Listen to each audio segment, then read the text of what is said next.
It's time for the Your Personal Bank Show with Ferenc. In an era of chaos, confusion, and craziness, Ferenc is a voice for common sense. As a financial literacy educator, speaker, and entrepreneur, Ferenc cuts through the noise to help us understand how current events affect our money, economy, and our freedom. Now, here's Ferenc. Welcome to the Your Personal Bank Show. This is Ferenc.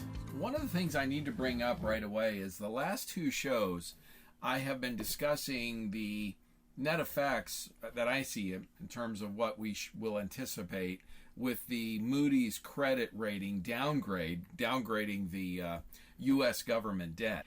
I have had more responses from the last two shows than probably almost any show I've ever done before. So, one, I really appreciate the feedback. It's been mostly positive, some good questions, great questions actually. And I just wanted to kind of wrap it up with a bow, if you will, just a couple of quick thoughts from some of the questions that many listeners have reached out to me on. If you listened to last week's show, you know I referred to China, which has fallen into deflationary cycle. They have high debt. They've got a lot of the same problems that the United States has, fiscally speaking, that is, but even worse. So my point was that's an example to not follow, learn from their mistakes, not follow down the same path with excess spending, government spending, lots of debt. The key point is, and here's why I'm bringing this up, a lot of people believe, and I've been hearing this everywhere just about and everything I read, with the government printing more and more money, that we're just going to continue with high inflation, even potentially hyperinflation, which means it goes into an aggressive inflationary phase, really high aggressive inflation. And certainly that it may be the case. That may be true. I'm not arguing the point that that may not happen, because it very likely could. But what I'm pointing out, the point I'm not seeing, is a deflationary cycle. That's where prices of things go down. And the reason behind that, I'm saying that, is using examples like China most recently. Greece from about a decade ago was another excellent example where they were forced into austerity measures. And most people don't realize what that means. And the bottom line is austerity measures just means you have to live within your means. Greece was spending far too much money, much like the United States is and China has been doing, and many other countries. When a country prints money, this is something, again, most people are not aware of. When a country prints money, they just can't print it out of thin air. Okay, the Federal Reserve, in our case, prints money. They're printing about $1 trillion more than they're receiving in revenues. In other words, our federal government receives tax revenues each year, and they're spending about $1 trillion currently, last couple of years at least, $1 trillion per year excess. So they're printing those dollars, which is, of course, contributing to inflation. I don't think any reasonable person can argue that point. They can't just print it out of thin air. What they have to do is they then sell bonds, treasury bonds, on the bond market, and that's what, in essence, backs the currency. We used to, be on the gold standard back in the 70s and prior. In other words, the dollar was backed by gold, and that's part of the reason, if you look historically, why the dollar was such a strong currency and far more stable while on the gold standard. Once we got off of that, of course, we've seen far more ups and downs, economic swings. I mean, that's just statistical fact. Just look at the cycles. Look at the charts. You can't deny that. Currency, the dollar, is actually backed by debt, by bonds. That's what bonds are. Well, bond buyers, are typically huge institutional buyers. They're like sovereign wealth funds and huge countries, actually, of course. Huge pension funds, things like this are your typical bond buyers. Now, when the bond buyers balk, in other words, when they say, hey, wait a minute, you're printing too many dollars, this is the checks and balance. There is a check and balance to that system. It's not just, again, printing money and, just printing paper out of thin air. Okay, there is the check, and the check is the bond buyers. When the bond buyers say, no more, we're not going to buy your bonds because you're devaluing your currency too much, you're printing too many dollars, and we're not going to buy them unless you start implementing some fiscal responsibility or austerity measures. In other words, start living within your means. Look, this is no secret to anyone who runs a household or a business. You can live beyond your means for a period of time. You can borrow for a period of time. But eventually, if you continue to do that for too long, we all know that's bad. You're going to have bad financial situations. Bad things happen, right? and you're going to be forced, because your credit's going to get cut off. You're going to max the credit cards, etc., whatever. So at some point, you're going to get cut off from credit. You're not going to be able to buy anymore. And you're going to be forced to live within your means, or, in other words, be under austerity measures. Well, again, that happens for countries too. So Greece, one of the most recent examples, who had to go through austerity measures about a decade ago, the bond buyers decided, they got uncomfortable with the level of debt and spending that Greece was doing as a country and said, we're not going to buy your bonds anymore unless you start living within your means and start paying some of this back. Greece was forced into austerity measures, living within their means. Economically, it was painful for a while, no question, but it did wash the excess out of the system and actually was healthy for the system.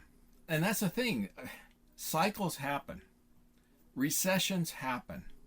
Boom times happen. What the cycles do, the extremes in the cycles, both the ups and the downs, wash out the excesses in the system. And it's actually it's a healthy part of the system. Somehow, some way, we have to get these people that are in charge, not just in the United States, but worldwide, these central bankers and except politicians, who've got it in their head that they can control these cycles, that they can manage these cycles, and they can manage the risk and minimize the downsides. The reality is, all they do is exacerbate it. Yes, they do delay recessions, for example, for a while, using quantitative easing or easy monetary policies and all kinds of different things. And they may ease that for a decade or so even. But eventually, it comes to roost. The situation happens that the cycle, the economic cycle, reverts back. It goes into recession, or it goes into a hyper-growth area, or whatever. It goes into an excess because it's been manipulated or pushed for too long. It's like a rubber band. It's going to revert back to the norm, and it's going to wash the excess out of the system. The longer the central bankers, the Federal Reserve, etc., all these type of people, these quote-unquote managers who think they're smarter than everyone else. And here's a little secret, folks. They're not. They might have degrees, educated, but they're not smarter. They can't control this stuff. It's far too complicated for any one person or small group of people to control. That's the reality. Look at history. That's the facts. The reality is they're going to just exacerbate. They're going to delay and then make the whole situation worse. Now, in the meantime, what can we do? Are we going to go into hyperinflation? Are we going to go into deflation? Here's the true answer. No one really knows. I say that because we are, in many ways, from a fiscal standpoint as a country, in uncharted waters. We have not had levels of spending and debt, etc., things like that, for example, ever in the history of our country. What is actually going to happen? No one can really predict what's going to happen. Because understand, economic cycles and people buying or not buying and stuff, the consumers, consumer sentiment, you hear that term, it's really all based a lot on the emotions, how people are feeling, how the wealth effect, sometimes they call it. If people are feeling wealthy and feeling comfortable, they'll spend more. If they're not, they'll spend less. We're seeing that in China. They're really concerned about a lot of economic issues and debt and a lot of things going on, so they're pulling back on spending, for example. In other words, it's about emotions, human emotions and feelings, and that's why I try to say it's not about numbers. Recessions, things like that are not about numbers. Numbers have an impact, but it's really about human emotions. And folks, that is something that no one can predict or control and know how the majority of people are going to feel at any given time about their financial situation, for example. And that's why I say no one really knows. How are human beings going to react to this? How are the majority going to react as time goes? We don't know. What can you do? Well, the best solution I can give, and I've been saying this for quite some time, is to be nimble. Be able to react regardless of what happens. If we do go into hyperinflation or deflation or something else for that matter, is your money safe? Are you going to be able to take advantage of opportunities when they occur? Because here's the thing to understand. Here's the other thing to understand. The other message that I've been trying to help people understand is regardless of what happens economically, there will be winners and losers. And if you just ride the roller coaster, so to speak, you just kind of go down the river riding in a raft and let it take you wherever it's going to go, economically speaking, you're just going to get whatever you get. But if you are willing to maybe take a slightly different path than the norm and make sure your money is diversified, make sure it's safe, make sure it's guaranteed, make sure it's liquid, okay? And what about the ability of getting positive arbitrage? In other words, earning interest on your money while you do invest in something else. Look, opportunities will present themselves, whether it is hyperinflation we end up with, or deflation, or again, anything else for that matter. Being nimble, being quick, being able to access the money without penalties, taxes, or whatever, having high and not having the situation where if we have bad news, let's just use an example. If China invades Taiwan, what do you think is going to happen in the stock market? Most likely, overnight, immediately almost. It's going to be very bad news. And there's going to be a lot of wealth lost very quickly. I even had one person ask me, well, why is that such a big deal? Well, Taiwan manufactures something like 90% of the high-end chips in the world. These are the chips that run supercomputers, our military jets, all kinds of stuff. And so if China takes that over, that's very bad news economically for most of the world. The stock market will react very dramatically in a negative way if that occurs. And most likely you will not have the opportunity or the time to react if you're at the whims, if you will, of that. There is another way to go, or at least a portion of your portfolio, to ensure that you've got some downside protection. In other words, the money's guaranteed, so that when we see that drop happen, which could easily happen, you can then take advantage of the opportunity when things start to get better again. That's just one example. Stay tuned in the next segment. I'm going to share some other information I think you're going to find very interesting, so you don't want to miss it. Stay tuned for more common sense from Ferenc. For more information, contact Ferenc at 866-268-4422 or yourpersonalbank.com. That's 866-268-4422.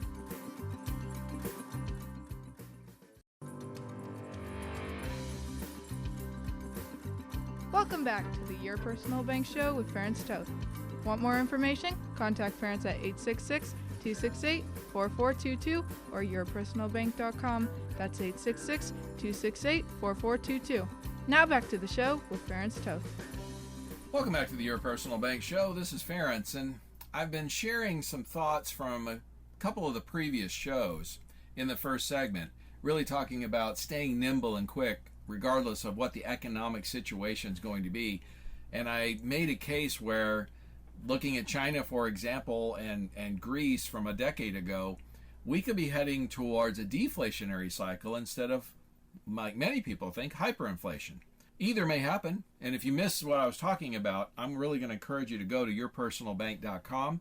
You can listen to this or any of the previously recorded shows, by the way, and you'll get a much deeper understanding of what I was sharing about deflation potentially occurring. And I think you'll see I made a very valid point, some very valid points, and like I said, I've got more responses from these past two shows than almost any other show I've ever done. And I've been on the radio for, 4 or 5 years now, so that's pretty impressive. The one last thought I want to finish the thought on, then I want to get to some other stuff, is this idea that I've been really sharing with folks is, again, regardless of what happens economically, there will be winners and losers. And I'm going to use a personal example. I experienced this myself personally. So I've been in Phoenix for many years. I was a real estate investor in Phoenix starting in the early 2000s. We had a financial agency also started even prior to that. So I owned a financial agency that was focused on guaranteed money, safe monies. At that time, we did a lot of annuities and things like that, guaranteed lifetime income. So that was our focus then. I also owned a real estate investment company. Now, for a number of years through the 2000s, both were doing quite well. We were continuing, it was nice. Of course, 08, 09 happened, the Great Recession. And I was in the eye of the storm, if you will, in terms of real estate. I saw things happening in Phoenix market where real estate values had gone up so fast at the time that we started divesting of a number of our properties. unfortunately, we were still, at that point, we were actually builders. We were buying land, bringing in the utilities, building properties, building houses and selling them. So I was not able to divest or get out of those properties as quickly as I'd like to. And we got stuck. We had something like 20 something properties, and within less than a year, we'd gotten it down to, I think, 5 or 6 or so. And of course, the crash happened, and we got stuck on those last ones. And of course, financially, it was very painful unwinding those and getting out of those properties, because we had some properties that lost literally in less than a year 2/3 of their value, from an appraised value of one number and well over half of a drop in about a year. That's dramatic. That's very impactful in a negative way. At the same time, like I said, I own this financial agency that was focused on safe, guaranteed monies, guaranteed lifetime income, retirement planning, things like that. Well, in bad economic times, in recessions, a lot of people flock to safety. And obviously 0809 was one of those periods. And so we had record years with our business, with our agency, our financial agency, dealing with the safe, guaranteed monies, because we had people that were just, frankly scared. They were, and that's what they wanted. They wanted to didn't want the market risk, and weren't mentally prepared for it. You know what I'm saying? Many of you that invest in the market and understand what I'm trying to say. There's a certain you have to have a certain mental attitude to handle risk. And some people are geared for that, and others are just not. I mean, that's, again, human nature. It's a fact. So we had people reaching out to us who a year prior would have never spoke to us. On one hand, I had one business falling and crashing around me. On the other hand, I had another business that was doing record levels of business at the same time, simultaneously. Looking back on it, obviously at the time it was quite stressful. All that change can be quite stressful for anyone. But I was also thankful that even though one business was going down the tubes, the other was thriving, flourishing. And of course, balancing all that out, we weathered that storm as a result because of that. That's what I mean by, in any economic situation, any cycle, good or bad, you're going to have winners and losers. And what I've been saying repeatedly, right now, because we're in uncharted waters economically in so many ways, with government debt and various things are going on, and politically speaking, there's so much uncertainty. The best thing to do is, I know a lot of folks with big money are sitting in cash, sitting on the sides, waiting. And I think there's better options. I think your personal bank, at least you can earn 6% interest, insured, guaranteed, tax-free, and be up to 90% liquid day one. Why not at least earn some money on your money while you're waiting? Because you might be waiting for quite some time. We have a situation where, like in the next couple of years, we don't know where we'll be politically speaking, in terms of what direction will the federal government be going. We don't know what's going to happen with the debt, all those kinds of things. What kind of levels of spending? Because the debt is so high, and because the level of federal spending is at all-time highs, the impact that the federal spending and debt has is greater than it ever has been. So it really matters what, for example, the political winds, how they're blowing, and what's going on in terms of spending, in terms of a fiscal standpoint. Again, more so than any other time, certainly in my lifetime. I've brought this up many times. I've had a lot of people say, well, why do you talk about the politics so much, and the government, and freedom, and all those kinds of things so much? Again, this show started out as a financial show a number of years ago, mostly focused on financial products, solutions, reducing taxes, reducing market risks, increasing your rates of return, getting positive arbitrage, earning interest on your money, stuff like that, which a personal bank can do all those things. But what I quickly learned was, and seeing what's happening again with the political situation, the level of spending, now inflation, current events really have an impact on our money, our ability to make money, grow it, save it, invest it, pass it on to the next generation, all of those things. So really knowing the bigger economic picture and what's going on and how the political winds are blowing is extremely important. Of course, I'm on the side of fiscal responsibility, because that is always a good idea. Having less debt, no reasonable person can argue that point. Having less debt or no debt is always a better scenario, than carrying high levels of debt. And if you're carrying high levels of debt, and on top of that, that debt turns out to be high interest debt, well, that's even worse, because then, again, compound interest can really be your best friend. Some call it the eighth wonder of the world. You can grow money, compound, and you can really expand exponentially how much money you have over time. Well, guess what, folks? Compound interest on the negative side, or on debt, interest you owe, can create the same damage negatively. And that's the situation we're facing with the federal debt now. The fact is the levels of debt are so high, it has an impact. The interest payments the government has to pay, record highs. And with higher interest rates, higher inflation, all those kinds of things, that just exacerbates the situation, makes it worse, compounds it even faster. Therefore, and the more of the money that the government does spend on services, whatever those may be, well, they'll be less and less available because they have to pay interest on the debt. We're going the wrong way, and we're accelerating that. It's like driving down the road, and you're driving the wrong direction, and you're accelerating. And you're going most reasonable people understand you're going the wrong direction. You're going the wrong direction on a one-way road. And instead of slowing down or stopping or turning around and getting off of that road to prevent an accident from happening, something dramatic happening, we're accelerating.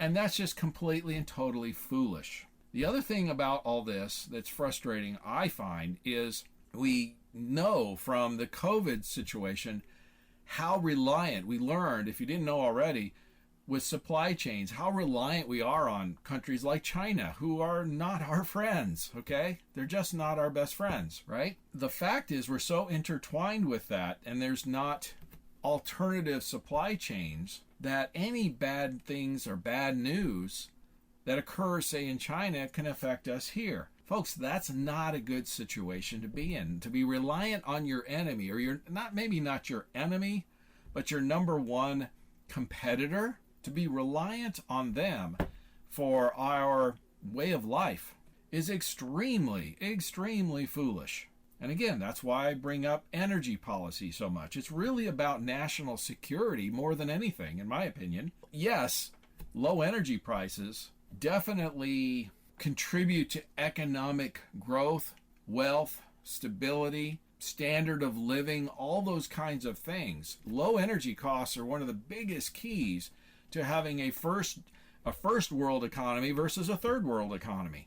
I mean, again, these are statistical facts that no reasonable person can argue with. By pursuing this green energy agenda to the level that we have, in essence, throwing good money after bad, pursuing this and pushing it so much, we're shooting ourselves in the foot. We're just hurting ourselves. We should be focusing on allowing the market to produce quality, low-cost energy sources. I know, like natural gas, nuclear are two of those clean energy sources that can be very reliable and very cost-effective.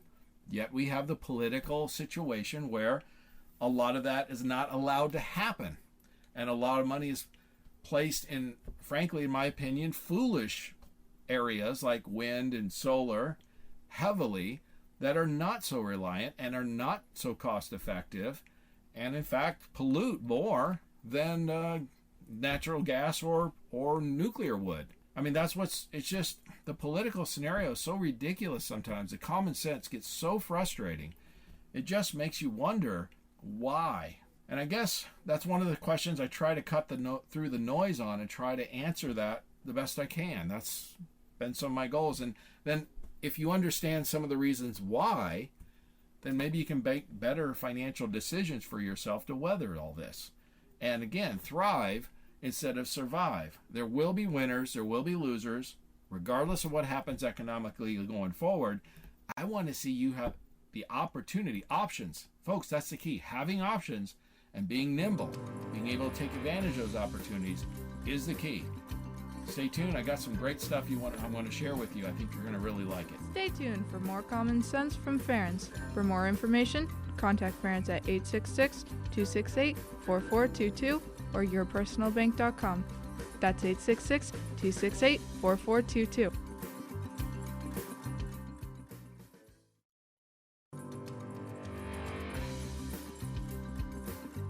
Welcome back to the Your Personal Bank Show with Ferenc.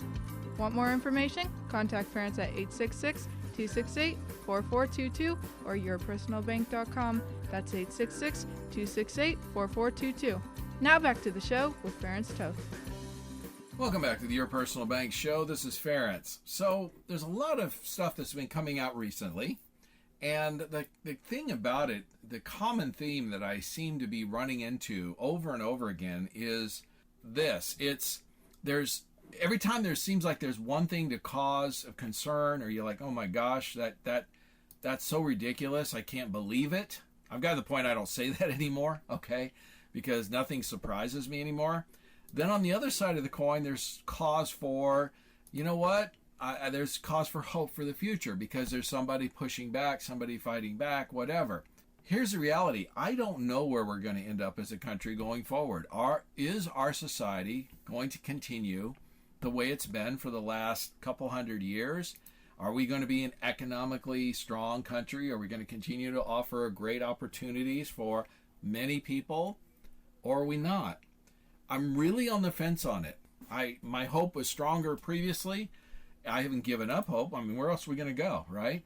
As bad as things are, we still have some of the greatest freedoms in this country than anywhere else in the world, for that matter. But we've got to fight for them. We've got to stand up for them. And if we don't, we're going to lose them. And every time, like I said, we see something where we're losing that opportunity, then there's something to cause, there's a cause for hope. So let me give you a few more that I think you're going to find interesting. So Biden is now pushing forward with student loan debt removal. This is after, of course, the Supreme Court knocked down, called his path, student debt relief, unconstitutional. Of course, we're supposed to have, the last time I read the Constitution, 3 co-equal branches of government.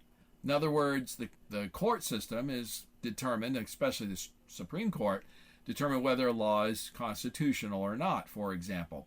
So when the U.S. Supreme Court says it's unconstitutional, that's kind of the final, that's supposed to be the final word.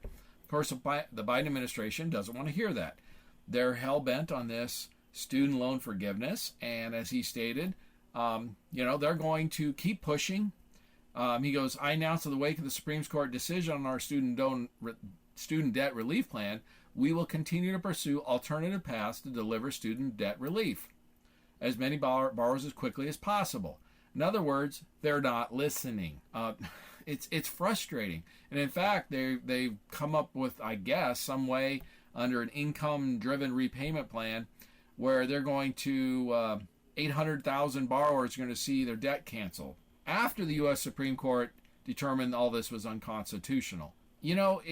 It's that kind of thing that's incredibly frustrating for anyone who believes in accountability, personal responsibility, the rule of law. Like Biden says, we're not backing down. We're going to continue pushing. That is not the job of the executive. That's not the job of the president. The job of the president is supposed to be the executive to administer the laws that are passed by Congress, and the judicial branch, as we all know, is supposed to determine if a law is unconstitutional or not. That's the checks and balances. They don't care about that. I get it, but I still find it extraordinarily frustrating. They lost, but they don't want to listen, and they just keep pushing, keep pushing, keep pushing. What's the positive? They keep pushing enough people are going to say enough. I mean, it's about education and changing hearts and minds. We just need the majority of people realizing, hey, this is a bad idea. This is wrong. We need to move forward, do some things right. You see what I'm saying? Fiscally responsible. We need to stop. The government needs to stop spending so much darn money, right? And if 51% of the people agree with that and vote that way accordingly and vote representatives that will actually listen, then we can actually make a difference. So here's another one. This is incredible to me. So a number of major companies have participated in what they call McKinsey training.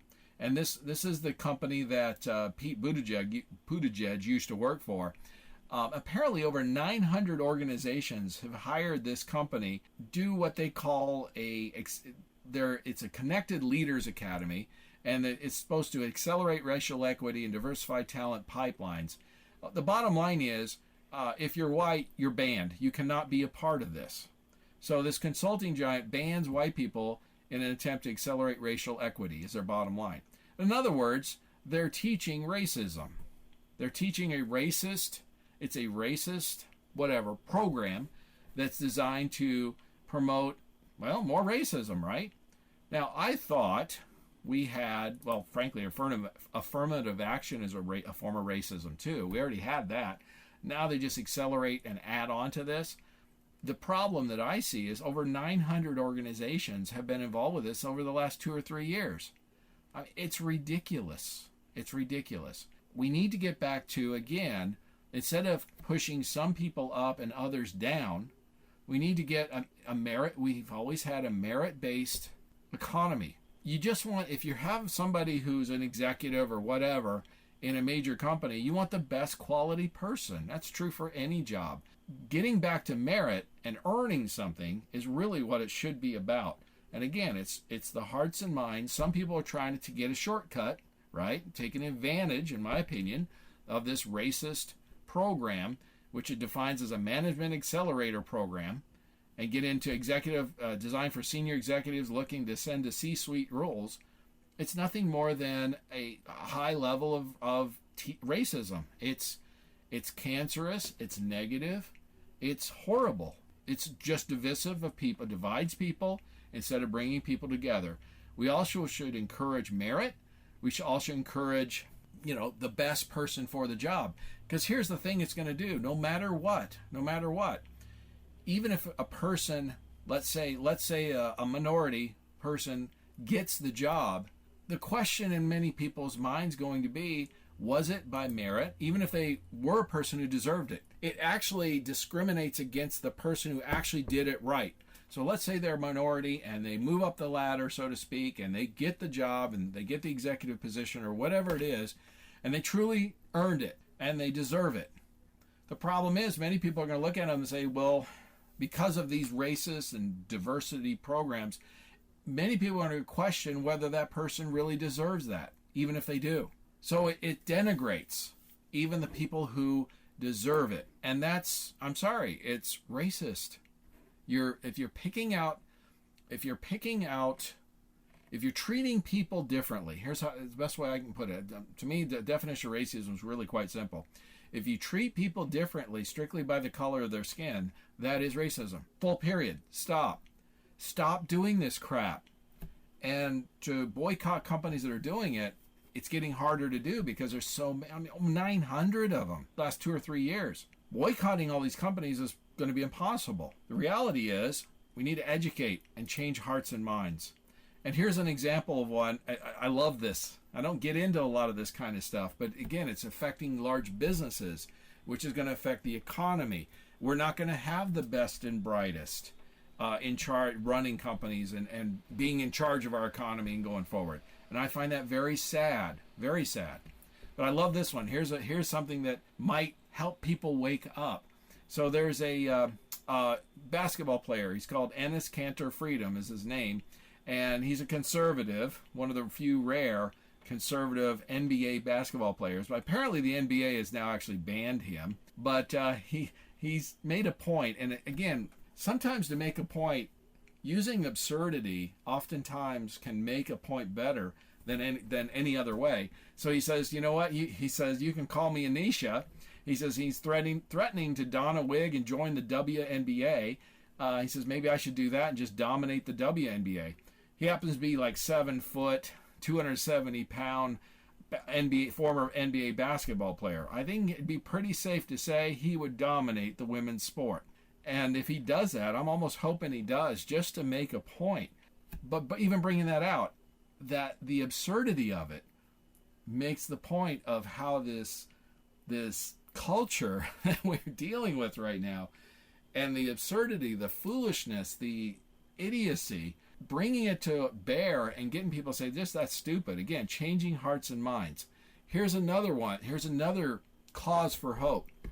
And again, getting these companies to stop pursuing these woke agendas and focus on what they should be doing is maximizing profits for their stockholders. I mean, that's what a publicly traded company is supposed to do. So there's an investor now that's suing Target over the disastrous Pride campaign after the company loses billions of dollars in market value. Brilliant. That's exactly what they need to do. The lawsuit accuses Target and its board of directors. So in other words, they're going after the people who are in charge, making the decisions. That's the key. Betraying both Target's core customer base of working families and its investors by making false and misleading statements with this ESG and diversity inclusion mandates and this Pride campaign stuff. Target's lost $14 billion in market value from the backlash from the June Pride Month displays. That's great. That's great news. And now the board, they're getting sued. That's awesome. That is where the solution. Hit them where it hurts. Hit them in the pocketbook. And even Elon Musk stated, he goes, it won't be long before, a month or two ago, he even stated, it won't be long before there's class action lawsuits by shareholders against the company and board of directors for destruction of shareholder value. He's right. So if you own shares in Target or these companies, yes, you can boycott them, but you can also sue them for loss of value and, in essence, taking their eye off the ball. In other words, not following their fiduciary responsibility. This needs to be much more common. And if it becomes more common, then maybe next time the board decides to implement some silly strategy of some racist or diversity strategy that's just not what they should be doing, like Bud Light, for example, maybe they'll think twice about it next time, because not only they may not want to lose the money, but they may not want to get sued. And I can tell you, I was on the board of a bank. You don't want to be sued as a board director because that's not fun. Bottom line, no two ways about it. So again, this is solutions of things that we can do as common sense Americans to force common sense back to becoming mainstream. I think that's what, again, ultimately, that's where the solution is. We either do this or we're going down a path that it ain't pretty, folks. It ain't pretty. Stay tuned in the last segment. I've got a few more things I think you're going to really enjoy, and a few more causes for hope. So stay tuned. Stay tuned for more common sense from Ferenc. For more information, contact Ferenc at 866-268-4422 or yourpersonalbank.com. That's 866-268-4422.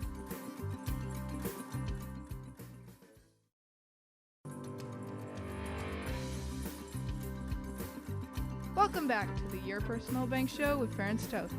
Want more information? Contact Ferenc at 866-268-4422 or yourpersonalbank.com. That's 866-268-4422. Now back to the show with Ferenc Toth. Welcome back to the Your Personal Bank Show. This is Ferenc, and I guess I'm just sharing a few things, causes for frustration, certainly, but also reasons for hope. And I do believe we're in that point in our society as a country. We are in the greatest constitutional crisis this country has ever faced since the Civil War. And I don't say that lightly. I think we truly are in that situation where, are we as a country going to continue to follow the Constitution, or are we just going to throw these things away? I used an example before, the Biden administration continuing to pursue the student loan debt relief even after the U.S. Supreme Court struck it down as unconstitutional. Either we follow the rules of law or we don't. And if we don't, we will actually likely delve into chaos. There'll be a lot of chaos, a lot of chaotic situations. And I don't like where it's going. And it's not going to be pretty. It'll be very chaotic. And again, from a money standpoint, from an economic standpoint, it'll be very unpredictable and a lot of uncertainty. And the best thing you can do is make sure the money you do have is safe and make sure it's liquid without penalties so you can take advantage of opportunities.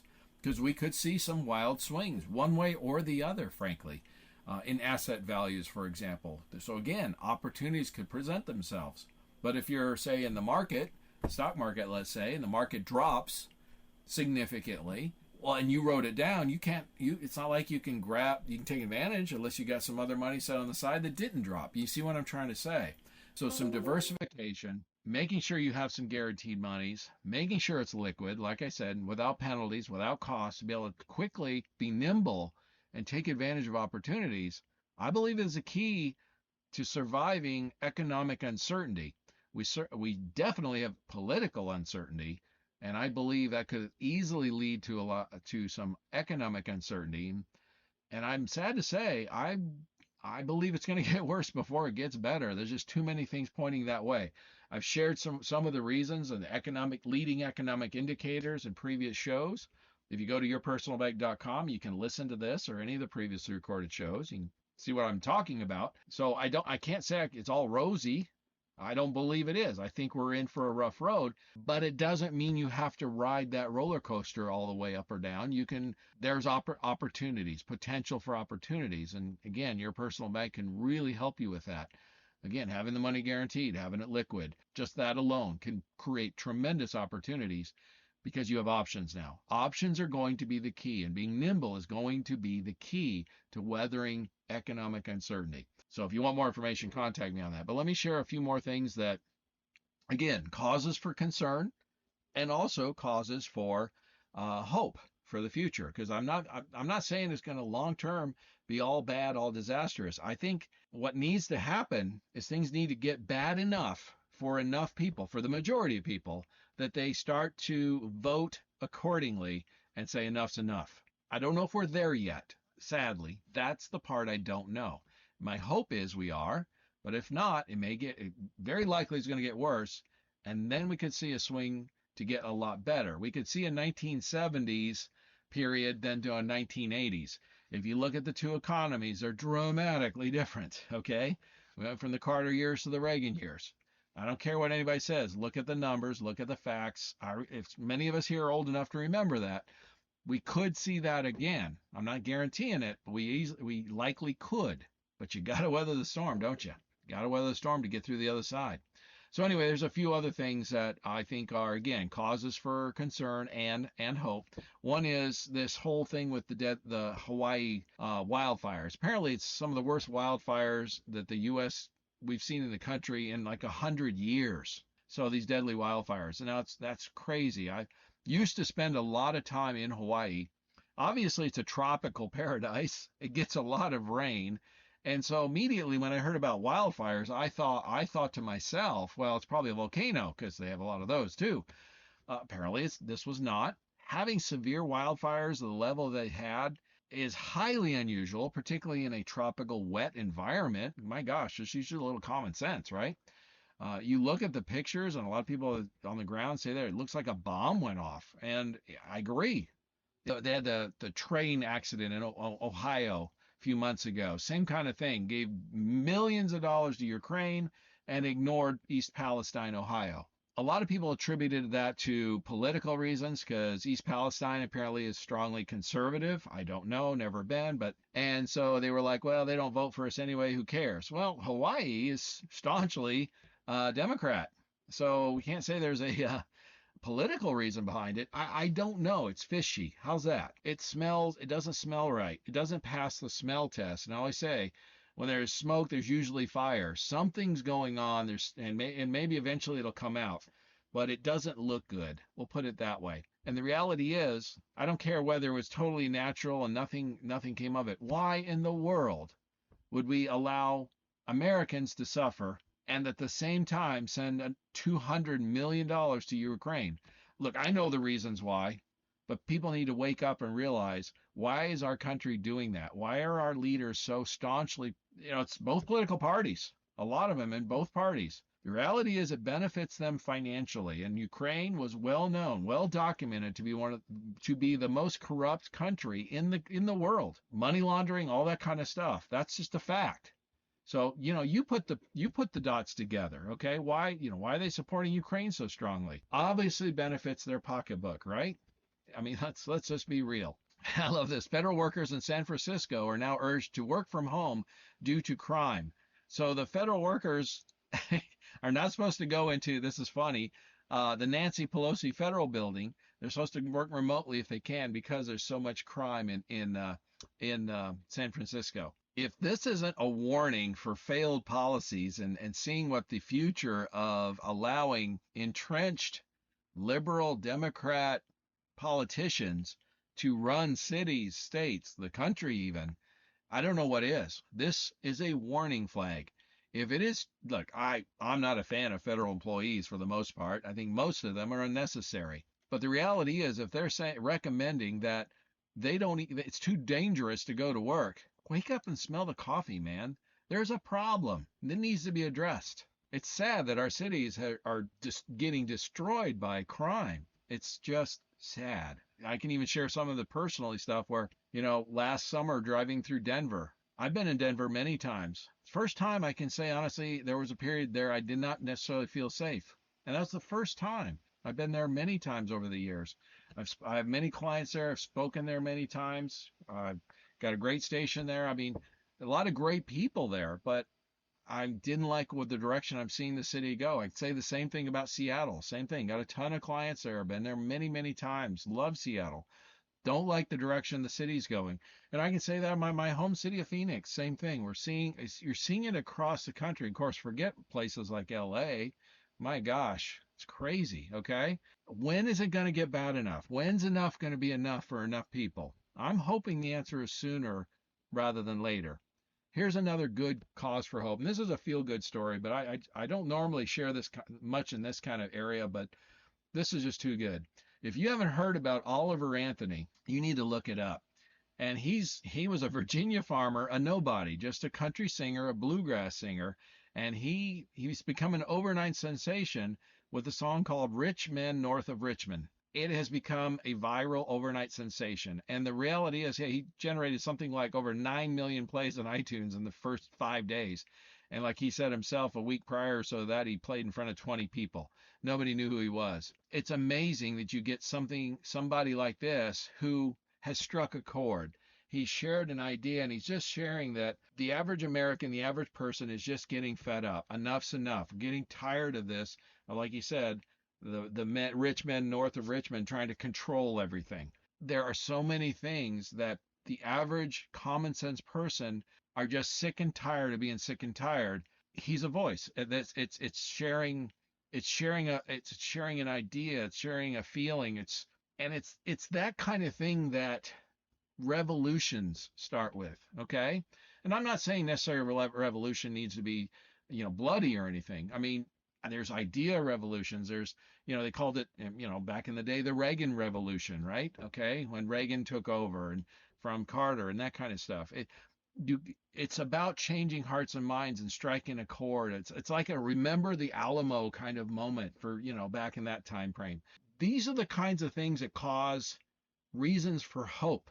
Because when you realize you're not the only one that feels this way, in fact, millions of people feel this way, and you're in the majority. The majority of people feel this way, and we just need to step up and take back our society. Do you appreciate opportunity? Do you want to continue to live in a society that gives opportunities for those that are willing to do the work and do what it takes to grab and take advantage of that opportunity? Or do we want to live in a society of dependency? This will make a huge difference economically to all of us about our money. It will make a huge difference on things like inflation, taxes, how much you'll be able to save, spend, pass on to your heirs. These things make a difference. And it's important to understand that, be a part of that, share that idea with others. The ultimate solution is education, changing hearts and minds. Again, we don't have to change everybody's. We just need the majority. We only need 51%, right? That's the key.